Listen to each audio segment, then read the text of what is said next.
the first time, magdedirect ng pelikula ang comedy genius na si Michael V.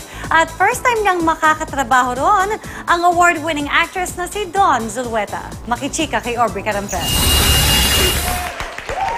Dadalhin ni Kapuso comedy genius Michael V to the next level ang kanyang creativity. Dahil sa unang pagkakataon, magdidirect na ng pelikula si Bitoy.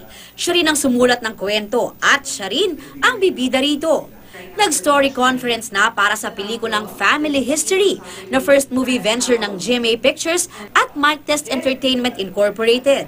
Dumalo sa story conference ang cast kasama sina GMA SVP for Entertainment Group Lilibet Razonable at First Vice President for Program Support Reggie Bautista. Isa rin to sa mga paraan siguro para patunayan sa sarili ko. Nakilala ko talaga yung audience ko. Kasi palagi ako ganun eh.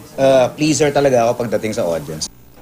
First time ring makakatrabaho ni Bitoy, si Dawn Zulueta. I've always wanted to work with Bitoy. Always. I'm a fan. I'm a silent fan.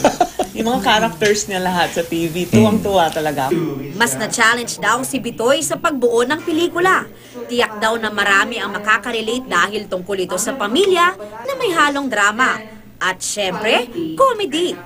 Magandang araw ang mix ng dramatic actress at ng kapuso comedian. It's a different kind of comedy. And it's a different kind of drama. Kasama rin sa cast sina John Estrada, Paulo Contis, Miguel Tan Felix, Bianca Umali, Noni Buencamino, Ina Fileo, Kakay Bautista, Mikoy Morales, Nikki Ko, Jemuel Ventanilla at Vince Gaman.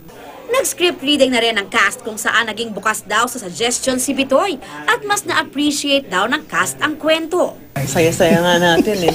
Yung reading na dapat 1-2 hours lang. Ilang oras ba tayo inabot? Ano, grabe. Tumigil tayo ilang beses para lang tumawa eh. Nakatulong dahil lalong naging three-dimensional yung storya, yung mga characters. Mas gumanda yung takbo. Aubrey Carampel, updated sa Showbiz Happenings.